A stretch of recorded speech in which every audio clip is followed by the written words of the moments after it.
Բարև ձեզ, Ստեփան Գրիգորյան YouTube-յան ալիքի մասնակիցներ, ողջունում եմ ձեզ բոլորիդ, այսօր մարտի 14-ն է, մենք շարունակում ենք մեր աշխատանքը, այսօր մենք անպայման կխոսենք այն զարգացումների մասին, որոնք գնում են Իրանի շուրջ, ընդլայնվում է աշխարհագրությունը այդ կոնֆլիկտի, նույնիսկ մենք տեսնում ենք ահաբեկչական ակտեր տարբեր երկրներում, Կանադայում, Միացյալ Նահանգներում, Եվրոպայում, ես չեմ ասում, որ արաբական աշխարհի, Պարսից ծոցի և այլ արաբական աշխարհի երկրները ներգրավում են քայլ առ քայլ այս կոնֆլիկտի մեջ, Միացյալ Նահանգները և Իսրայելը շարունակում են ռմբակոծել Իրանը, Իրանը պատասխանում է, նաև պատասխանում է հարևան երկրների տարածքների վրա ու այնտեղ գտնվող Ամերիկայի զինվորականների կամ բազաների վրա ընդլայնվում է այդ կոնֆլիկտը, ցավով եմ դա ասում, դրա շուրջ զարգացումները, քանի որ մեծ յոթնյակի նիստ էր, Թրամփը այդ նիստում չկարողացավ հստակ պատասխանել երբ է ավարտվելու այդ ռազմական օպերացիան, որը 14 օրից ավել է տևում, անպայման դրա շուրջ կխոսենք անչափ կարևոր հայտարարությունների մասին, որը արեց պետդեպարտամենտը Միացյալ Նահանգների կապված Ադրբեջանում իրավիճակի հետ, անչափ լուրջ աղազանք, միաժամանակ կոնգրեսում լուրջ պրոցես է գնում ի աջակցություն Հայաստանի, կոնգրեսում գնում է պրոցես իդեմս Չինաստանի աճի, ազդեցության աճի հարավային Կովկասում, այդ մի փաթեթ է միանշանակ, որը ցույց է տալիս, որ Միացյալ Նահանգները շատ ուշադիր են հարավային Կովկասի նկատմամբ, այս մասը մեր այսօրվա ելույթի կլինի գլխավորը։ Ստեղ են երևում մեր բարեկամները ու Միացյալ Նահանգները պահում են որպես իսկական բարեկամներ հայ ժողովրդի։ Ինչ է ասում դրա հետ կապված մեր այդպես կոչված պրոռուսական ընդդիմությունը, դա էլ անպայման ձեզ ուզում եմ ասել, ուղղակի 3 չառաջորվա 1-2 հայտարարություններից պարզ է դառնում, որ այդ մարդիկ անբուժելի են։ Այո, չի փոխվում իրենց մոտեցումը ամեն ինչ կապել Ռուսաստանի հետ, որը քայլ առ քայլ մեր տարածքները հանձնում է այլ երկրներին։ Բայց դա անհրաժեշտ է հենց այս փուլում, երբ որ մենք մոտ ժամանակներս Հայաստանում պետք է անցկացնենք ազգային ժողովի ընտրություններ հունիսի 7-ին։ Ու Հայաստանի հետ կապված շատ դրական, շատ կարևոր զարգացումների մասին նաև պետք է խոսենք։ Ուրեմն սկսում ենք մեր աշխատանքը, մինչև սկիզբը աշխատանքի խնդրում եմ բաժանորդագրվել, կիսվել, լայքել, դուք տեսնում եք ինչ է կատարվում աշխարհով մեկ, ստեր, մանիպուլյացիաներ, դուք տեսնում եք հիբրիդային պատերազմի տարրեր, որոնք օգտագործվում են տարբեր երկրների դեմ, նաև Հայաստանի դեմ, օգտագործվում են դեզինֆորմացիա, ապատեղեկատվությունը, հիբրիդային տարբեր սպառնալիքներ, ուրեմն էլ ավելի կարևոր է աշխատել մեզ հետ Ստեփան Գրիգորյան YouTube-յան ալիքի հետ, քանի որ մենք ուսումնասիրում ենք, ստուգում ենք ինֆորմացիան, ստուգում վերստուգում են նոր ձեզ ներկայացնում ենք։ Ու էլ ավելի դա կարևոր է այս փուլում զարգացման, երբ որ շատ ու շատ փորձագետներ, քաղաքական գործիչներ, ովքեր օբյեկտիվ բավական ներկայացնում էին պատկերը, հիմա մտնում են քաղաքական դաշտ, ուզում են մասնակցել ընտրությունների, այդ իրանց իրավունքն է, բայց մտնելով քաղաքական դաշտ, միջկուսակցական այդ պայքարի դաշտ, գզվորտոցի դաշտ, կորցնում են օբյեկտիվությունը։ Մինչդեռ Սփյուռքայության եւ Հայաստանի Հանրապետության քաղաքացիները իրավունք ունեն ստանալ օբյեկտիվ անաչառ ինֆորմացիա։ Մենք օբյեկտիվ ենք, անաչառ ենք այս քաղաքական process-ներում, ներքին քաղաքական process-ներում չկանք, ուրեմն մեր աշխատանքը ել ավելի կարևոր է հայության համար։ Հիմա սկսում եմ մեր այսօրվա ելույթը այն մասին, ինչ է կատարվում տարածաշրջանում Մերձավոր Արևելքում։ Պարոն Գուտերիշը,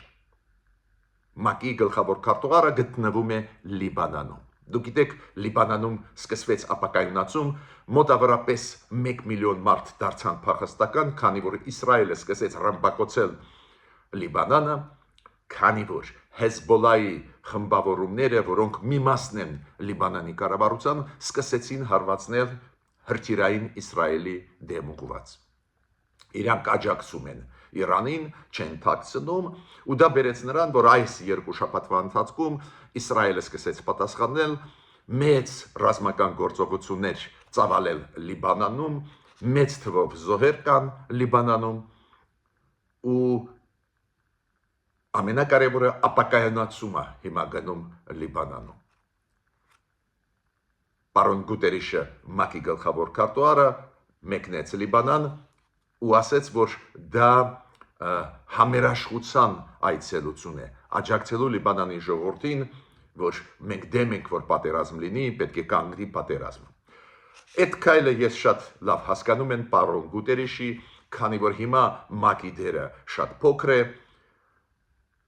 այն կոնֆլիկտը, որը Իրանի շուրջ զարգանում է, այդ կոնֆլիկտը ընդլայնվում է, տարածվեց նաև Լիբանանի վրա, Իրաքի վրա, այլ արաբական աշխարհի պետությունների վրա, ու Լիբանանում դա ակնհայտ երևացող է, ու ինքը գնաց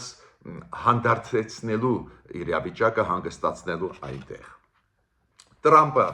դուք գիտեք, ինքը շատ ակտիվ նախագահ է, օրը մեջ կամ ամեն օր մի քանի անգամ հայտարարություններ է անում, ու Իրանի խնդիրը հիմա գլխավորն է իր համար, ի վերջո ուզածի իր պլաններին հասնելու, անվանեց Իրանը ահաբեկչական եւ ատելության պետություն։ Միացյալ Նահանգները նաև հարկ կղզու վրա հարված հասցրեցին, շատ կարևոր ստրատեգիկ նշանակություն ունեցող դա կղզի է, գտնվող Հորմուզի եւ Պարսից ծոցի, ու այս կղզում Իրանի կղզիներից է, որը ունի այնտեղ Իրանի ռազմական բազան։ Հասցրեցին հարված, Դոնալդ Տրամպը պարզ է գովում է Իրան, ասում է, որ այս ձևի մեծ ռազմական գործողություններ ոչ ոք չի ծավալել երկրորդ համաշխարհային պատերազմից հետո, շատ է խոսում, շատ է սիրում խոսել, ու գովալ Իրան իր արված քայլերը, մինչդեռ զարգացումները այդպես հեշտ չեն գնում։ Դուք տեսնում եք, որ Իրանում իշխանափոխություն կատարել ուժով, բռնի ուժով սպանելով Ալի Խամենեին չստացվեց, հիմա Ալի Խամենեի տղեն նոր հոգևոր առաջնորդն է, սկսեց ելույթներ ունենան, մի քիչ ավելի ուշ կասեմ, ինչ ելույթներով հանդես եկավ, բարդ է վիճակը, բայց Դոնալդ Տրամպը ասում է ամեն ինչ լավ է գնում։ Սկզբից ինքը խոստում էր տալիս 1 շաբաթում լուծել հարցերը, հիմա 2 շաբաթ անց չի կարող պատասխանել, երբ է ավարտվելու այս ռազմական օպերացիան Իրանի դեմ։ Մեծ յոթնյակի, դուք գիտեք, աշխարհում կա մեծ յոթնյակ, ամենազարգացած ժողովրդավարական երկրների ու ամենահզոր տնտեսություն ունեցող ժողովրդավարական պետությունների կազմակերպությունը, մեծ յոթնյակը, որի մեջ մտնում են Միացյալ Նահանգները, Ֆրանսիան, Գերմանիան, Մեծ Բրիտանիան, Իտալիան, Կանադան եւ Ճապոնիան։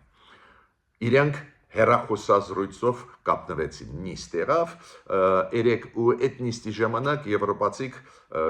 ուզում էին ճշտեին Դոնալդ Տրամպից, բայց երբ կավարտվի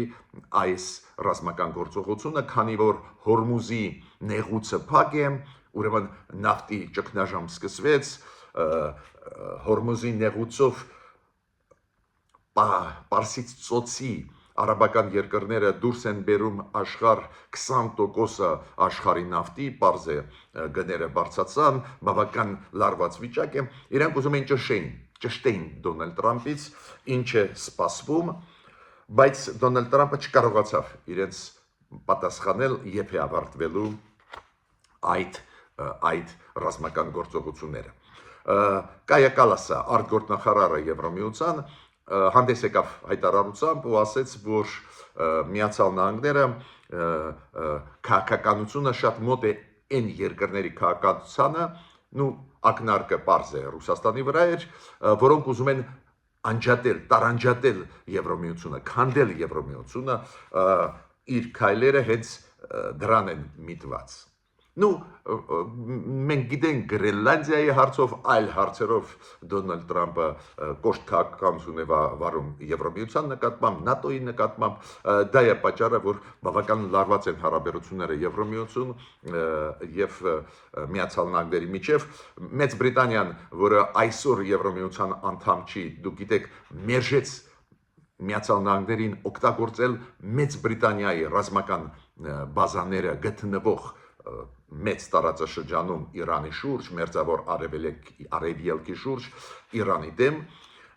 ռմբակոծության այդ կոնտեքստով մերժեցին, Դոնալդ Տրամփը շատ դժգոհ էր ու այդ նիստում մեծ յոթնյակի դրա մասին խոսեց։ Մերցը կանցլերը Գերմանիայի, Մակրոնը նախագահ Ֆրանսիայի, Ստարմերը վարչապետը Մեծ Բրիտանիայի խնդրում էին Դոնալդ Տրամփին չթույլատրել սանկցիաները նավթի հետ կապված, որոնք ինքը մտցրեց Ռուսաստանի դեմ, բայց մերժեց իրանց Դոնալդ Տրամփը ու այդ մեծ յոթնյակի հանդիպումից անմիջապես հետո հանեց այս սանկցիաները ուղղված Ռուսաստանի դեմ։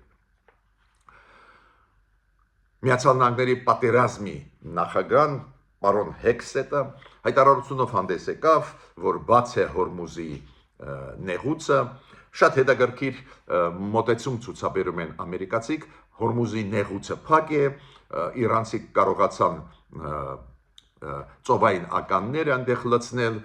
անցնել առանց իրանցիների, գոնե այսօրվա պայմաններում անհնար է, բայց ամերիկացիք ասում են նորմալ է, անցեք, ոչ մի խնդրեմ չկա, չգիտեմ ինչի համար է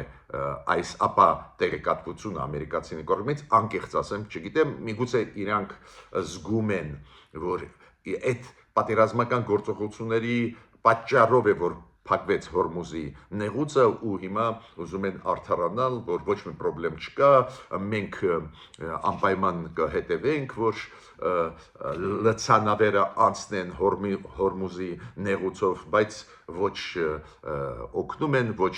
նավատորմը Միացյալ Նահանգների օգնում է։ Այսօր այս է վիճակը, մենք տեսնում ենք հայտարարություններ, բայց հողի վրա ջրերում պատկերը այլ է։ Իրանը պատասխանում է, Իրանը կարողացավ դիմադրել, ստեղ հարցը նրանում չի ով ճիշտ է, ով մեղավոր, այդ վերլուծությունը անպայման ավելի ուշ կանենք, միայն ինչն է կարևոր, որ երբ որ Միացյալ Նահանգները այդ ռազմական գործողությունները սկսում էին, ասում էին կարճ կտևի, մենք Իրանի իշխանություններին կվերացնենք, այնտեղ ռեժիմի փոփոխություն կլինի ու ամեն ինչ կլինի լավ 5-ից 7 օր էին իրանք նախատեսում, հիմա 14 օրից ավել է, 15-րդ օրը այսօր գնաց, Իրանի ղեկավարությունը նախագահ Պեզիշկյանը ասեց, որ այն ինչ մենք տեսնում ենք, նա է, որ Միացյալ Նահանգները չեն ուզում, որ տարածաշրջանում խոշոր մուսուլմանական երկրներ գոյություն ունենան, Սաուդյան Արաբիան, Իրանը, Եգիպտոսը, Թուրքիան, քանի որ պատերազմ վարելով Իրանի դեմ, Իրանը պատասխանում է հարևան երկրների վրա, լարվածությունը թեժանում է ու պարզ է, ստեղ ամեն ինչ կարող է լինի, նաև տարածքային ամբողջականությունը կարող է քանդվել երկրների, իդեպ ասեմ ձեզ Թուրքիայում դա շատ լավ հասկանում են ու նախագահ Էրդողանը կտրականապես դեմ է, որ Իրանի դեմ օպերացիա անցկացվի, որ զորքերը Միացյալ Նահանգների ներս մտնեն Իրանի, այդ դեպքում Իրանի քանդումը հավանական կլինի, Թուրքիան դա չի ուզում, դա ավտոմատ կտեղափոխվի այդ կոնֆլիկտը Թուրքիայով։ Թուրքիայի նախագահ Էրդողանը ասում է գլխավորը ամեն ինչ անել, որ մեզ չներգրավեն այս պատերազմի մեջ։ Հիմա սկսեց խոսել նոր այատոլան Իրանի, նոր հոգևոր առաջնորդը Մոջթաբա Խամենեին։ Ինքը ասեց, որ կոչով հանդես եկավ, որ բոլոր հարևան արաբական երկրները, ում տարածքում կան ռազմաբազաները Միացյալ Նահանգների եւ ռազմական նավատորմը, օրինակ Բախրեյնում, ռազմական բազաները Սաուդյան Արաբիայում, Քուվեյթում, Քաթարում, Օմանում, որ դուրս բերեն։ Նույնը Իրաքում։ Դուք գիտեք, Իրաքում ներսում կա մեծ շարժում շիաների, ովքեր պրո-իրանական են, իրանք լուրջ հարվածներ են հասցնում Միացյալ Նահանգների դիվանագիտական հաստատությունների վրա, Իրաքում լուրջ հարվածներ հասցրել են նաև Իրաքում գտնվող ռազմաբազա Միացյալ Նահանգները, եւ այատոլան Խամենեին, Մոջթաբա Խամենեին հայտարարություն արեց, որ Հորմուզի նեղուցը պետք է փակ մնա։ Այդ ձև է Իրանի պաշտպանել իր տարածքը, իր տարածքային ամբողջականությունը, քանի որ դուրս բերելով կոնֆլիկտը Իրանից, դուրս բերելով կոնֆլիկտը, Իրանը դրանով կարողանում է պաշտպանվել, քանի որ լարվածությունը ամբողջ տարածաշրջանում տարածվում է ու ճնշումը Դոնալդ Տրամփի վրա կանգնացնել պատերազմը ավելանում է ամբողջ աշխարհով մեկ։ Ցավով այս ձևի պատերազմներ նաև բերում են ահաբեկչական ակտերի։ Ծայրահեղ մոտեցում ունեցող խմբավորումները իրանք ահաբեկչական ակցիաներ անցկացրեցին Կանադայում, մի քանի հատ Միացյալ Նահանգներում, հիմա Եվրոպայում, Հոլանդիայում, Բելգիայում սինագոգաների դեմ ուղված նաև կային հարձակումներ։ Ցավով ընդլայնվում է աշխարհագրությունը այդ կոնֆլիկտի։ Իդեպ ասեմ ձեզ, շատ ճիշտ արձագանքեց Իտալիայի վարչապետը, ինքը ասեց, որ Ջորջա Մելոնին, ինքը ասեց, որ այն ռմբակոծությունները, որոնք եղել են Իրանում ոչ թե ռազմական օբյեկտների դեմ,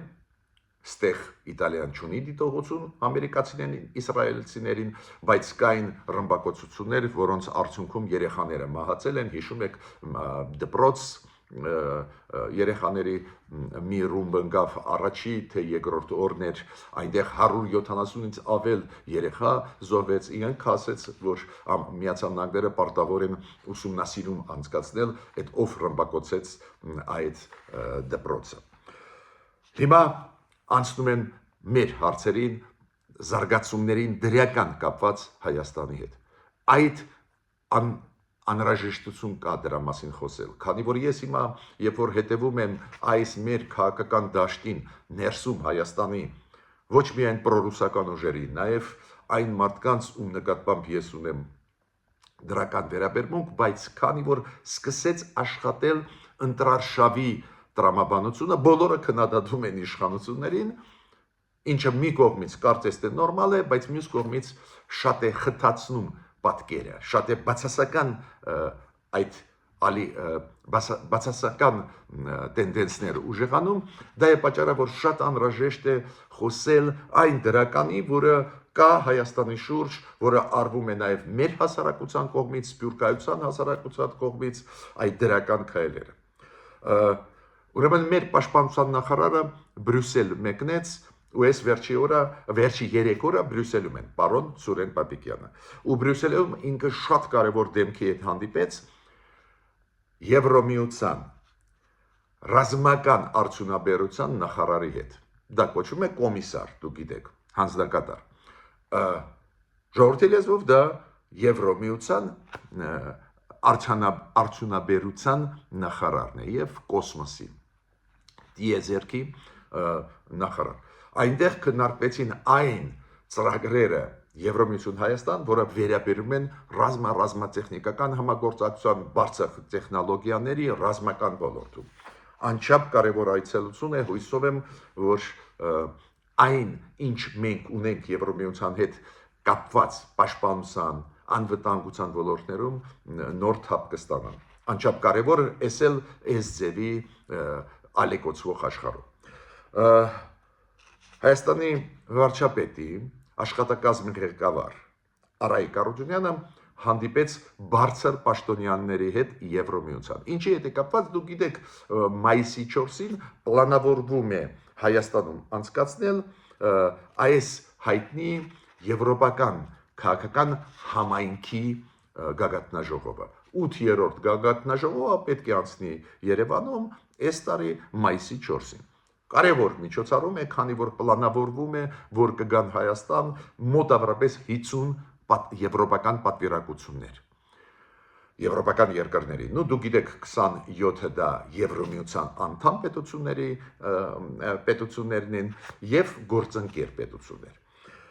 Լուրջ է այդ միջոցառումը, պատկերացնում եք միաժամանակ, ասենք 30-40 պետությունների ղեկավարներ գտնվում են Հայաստանում, դա մեծ հեղինակություն կտա, մեզ էլ ավելի կբարձրացնի մեր դերը միջազգային այդ անցուդարձներում, ու պարզ է, քանի որ մեծ է միջոցառումը, այն մարդու հետ, ովքեր պատասխանատու է կազմակերպչական հարցերի հետ, Արայիկ Արուջունյանի հետ, իրանք հանդիպեցին։ Լավ է, որ գնում է աշխատանք, կան պետություններ, որ հայտարարել են, որ անպայման կմասնակցեն, բայց ցանկացած դեպքում մեծ միջոցառում է, լուրջ միջոցառում է։ Պետք է անպայման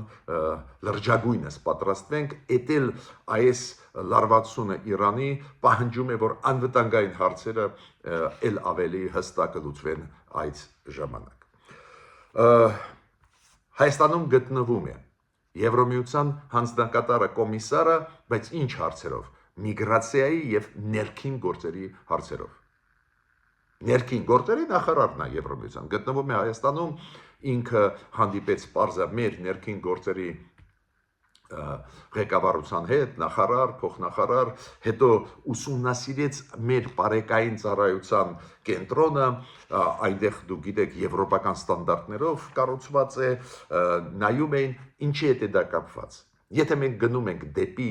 վիզաների ազատականացում Եվրոմիության հետ, կան ստանդարտներ, որոնք պետք է հարգվեն ու բավարարի Հայաստանը։ Ստեղ գնում է աշխատանք, էլի լիքը բան պետք է արվի, բայց աշխատանք գնում է, դրական է։ Մյուս դրականը միանշանակ մեծ դրականը, որ Թուրքիայի Turkish Airlines պետական ավիա ընկերությունը բացեց չվերթ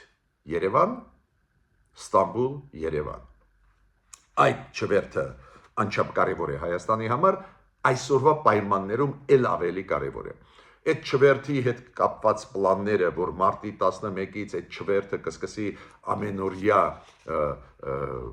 ռեժիմով աշխատել, մենք լսել ենք, գիտեինք, բայց այս ինչ կատարվում է Իրանում, բերում է նրան, որ էլ ավելի կարևոր կլինի այս ավիա ուղիները Թուրքիայի հետ։ Թուրքիայի միջոցով մենք շատ ու շատ երկրներ կկարողանանք գնալ։ Օրինակ, նախկինում դեպի Չինաստան, դեպի ասիական երկրներ ոնց էին գնում մեր քաղաքացիները։ Դուբայի օդանավակայանի միջոցով, արաբական աշխարհի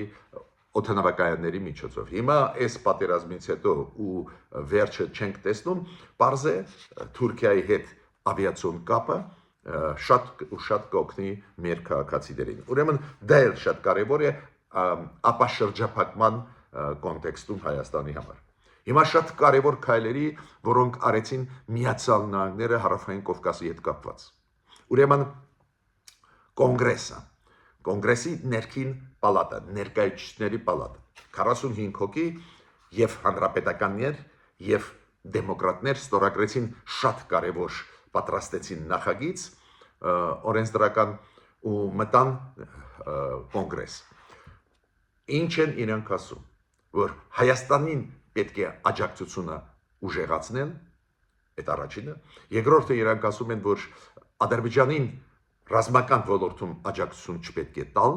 եւ Արցախահայության իրավունքները որ հարգվեն։ Նաեւ այդ թվում գումարային, որ փող տան, որ այդ մարդկանց եթե տաներ կառուցում են Հայաստանում, պետք է աջակցել Հայաստանը։ Անչափ կարևոր նախաձեռնություն է, ստեղ մեր եւ այն մեր կազմակերպությունները հայկական աշխատել են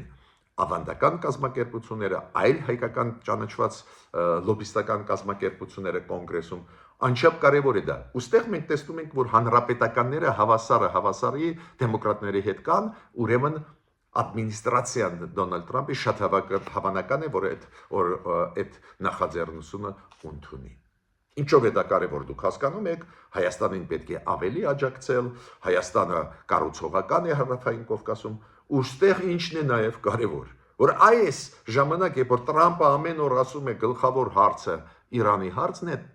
Դոնալդ Թրամփի ադմինիստրացիա կոնգրեսի համար ամեն օր ինքը ասում է դա, կոնգրեսը Հարավային Կովկասի հարցերով զբաղվում է։ Նաև պետք է ասեմ, որ Չինաստանի հետ կապված նախաձեռնեցին հանրապետականները միայն քայլեր կապված Չինաստանի ներխուժումը Հարավային Կովկաս, այդպես իրանք ձևակերպեցին, որ Չինաստանը հիմա ակտիվ աշխատում է Վրաստանի հետ, դա պետք է կանխել, դա վտանգ է, նու իրոք, եթե միջանցքը շատ կարևոր է Միացյալ Նահանգների համար, որ հենց Կենտրոնական Ասիայից մտնեն Հարավային Կովկաս, Վրաստանով կամ Հայաստանով գանան Թուրքիա եւ Եվրոպա, եթե այդ ծրագիրը այդքան կարևոր է Միացյալ Նահանգների համար ու միանշանակ կարևոր է, դա է պատճառը, որ Դոնալդ Թրամփը TRIP ծրագրի մասին անընդհատ խոսում է Հայաստանի հետ TRIP ծրագրի մասին։ Ակնհայտ է, որ ստեղ պետք է Միացյալ Նահանգները ակտիվ աշխատեն, այլ ոչ թե այլ երկրները։ Ուստեղ հիմա նախաձեռնում են հանրապետականները կոնգրեսում, որ ստեղ քայլեր արվեն, նաև այդ Վրաստանի հետ, եթե Վրաստանը շարունակի ակտիվ աշխատել Չինաստանի հետ, ուրեմն Միացյալ Նահանգները կարձագանքեն։ Տեսակ, նորից կրկնում եմ, Իրանի հետ զբաղվածությունը ուշադրությունը Հարավային Կովկասից չի շեղում։ Դա նշանակում է, որ Միացյալ Նահանգների համար Հարավային Կովկասը այսօր անչափ կարևոր է։ Մեզ հակառակն են ասում պրոռուսական ընդդիմությունը Հայաստանում, բայց դա ապացույցներ են։ Էլ ավելի մեծ ապացույցը այն հայտարարությունը, որը արեց պետդեպարտամենտը, արտաքին գործերի նախարարությունը Միացյալ Նահանգների։ Պետդեպարտամենտը հայտարարություն արեց ապշեցուցիչ։ 2 օր առաջ, երբ որ 3 օր առաջ, երբ որ հարված հասցվեց դրոններով Նախիջևան, պարզ չի ով հարված հասցրեց Իրանը իր վրա չի ստանձնում պատասխանատվությունը, բայց Միացյալ Նահանգները ի օգուտ Ադրբեջանի, ի վնաս Իրանի լուրջ հայտարարություն արեցին, այդպես խոսքեր ասեցին Ադրբեջանի մասին, ապշեցուցիչ էր։ Հիմա Միացյալ Նահանգները զգուշացրեցին իրենց քաղաքացիներին չմտնել Ադրբեջան։ Իրանք ասում են, որ Ադրբեջանի հարավը լուրջ վտանգ է իրենց քաղաքացիների համար։ Իրանք զգուշացրեցին, ավելին իրանք ասեցին, որ ահաբեկչական ակտերի հավանականությունը մեծ է, Իրան-Ադրբեջան խնդիրներ լուրջ կան, առանց փաստերի ամերիկացիք այս բանը չէին ասի։ Դա նշանակում է, որ լավ էլ ամերիկացիք ամեն ինչ հասկանում են ու լավ էլ զբաղվում են Հարավային Կովկասի հարցերով։ Անչափ դա կարևոր է, ուզում եմ այս ձեր ուշադրությունը դարձնել։ Այդպես են ձևավորվում, այդպես են արտահայտվում իսկական հայ ժողովրդի դաշնակիցները։ Միացյալ Նահանգները իսկական մեր դաշնակիցներն են։ Ես ավարտեցի իմ ելույթը, միջ նոր հանդիպումներ։